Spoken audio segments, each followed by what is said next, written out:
Assalamualaikum warahmatullahi wabarakatuh. Nama saya Jaka Sonjaya dari Teknik Industri 5 dengan mata kuliah Perancangan Organisasi dan Manajemen Perusahaan Industri. Pada hari ini saya akan menjelaskan sejarah perusahaan 3M. Pada tahun 1902, 5 pengusaha kaya asal Amerika Serikat mendirikan 3M, tepatnya di Two Harbors, Minnesota. Awalnya mereka tidak puas dengan produksi perusahaan yang tidak mencapai target 50.000 barang per hari. Sebenarnya mereka mendirikan perusahaan ini untuk menambang korundum yang akan diproses menjadi amplas atau kertas pasir. Itulah alasan kenapa nama perusahaan ini awalnya dinamai Minnesota Mining and Manufacturing Company. Pada 1905, 3M diambang kebangkrutan. Seorang pengusaha St. Paul and Lucius Van Owe menyuntik dana segar sebesar 25.000 US dollar dengan imbalan 60% kepemilikan saham. Setelah itu, perusahaan berbenah dan memperluas bisnis hingga aktif di beberapa industri termasuk telekomunikasi, perlengkapan kantor, peralatan medis, peralatan keamanan, dan transportasi. Visi dan misi perusahaan 3M yaitu mengutamakan inovasi dan entrepreneurship dalam perusahaan. Untuk skup bisnis 3M memiliki segmen bisnis antara lain: yang pertama industrial, yaitu seperti pita, amplas, dan perekat. Kemudian ada transportasi, grafis dan keselamatan kerja, perawatan kesehatan, perlengkapan medis dan operasi serta pembungkus pupuk sekali pakai. Kemudian ada konsumen dan perkantoran, listrik dan komunikasi, bahan baku khusus. Ini adalah beberapa produk dari perusahaan 3M seperti masker, tab, dan juga sarung tangan. Strategi bisnis dari perusahaan 3M. 3M memiliki strategi diferensial. Unit bisnis ini idealnya selalu mengutamakan inovasi produk.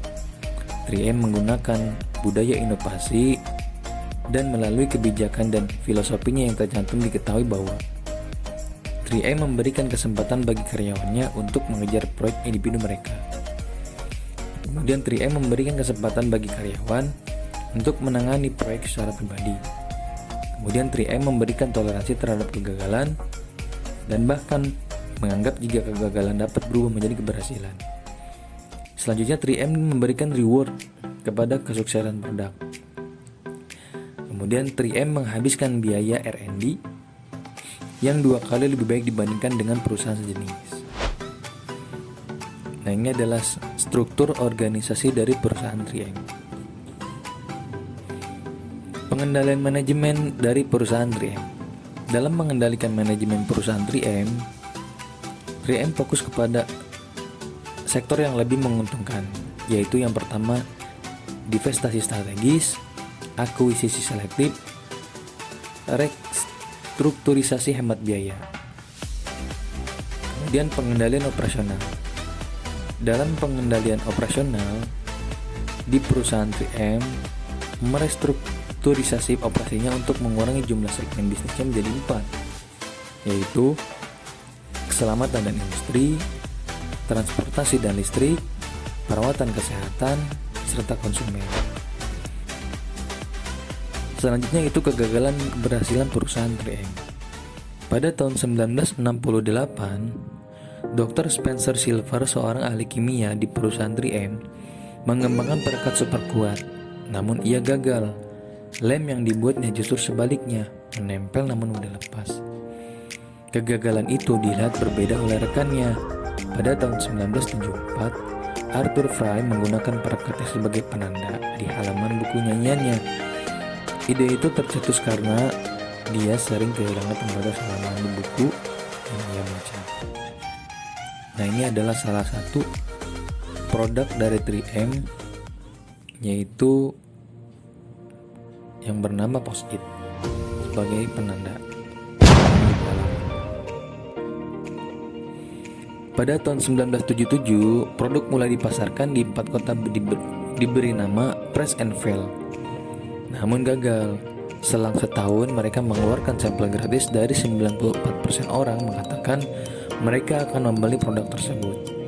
Pada tanggal 6 April 1980, produk mulai dijual di toko-toko di Amerika Serikat dengan nama Post-it Notes. Dan pada tahun 2003, produknya semakin berkembang dikenal di dunia. Dari produk lem gagal ini, kemudian Post-it mendunia dan menjadi produk 3M paling laku dan menjadi pemasok keuntungan terbesar di perusahaan 3M. Nah, itulah adalah beberapa pembahasan tentang sejarah perusahaan 3M, struktur organisasi perusahaan 3M, pengendalian, manajemen, pengendalian operasional, dan juga kegagalan dan keberhasilan yang terjadi di perusahaan 3M. Sekian dari saya ucapkan terima kasih.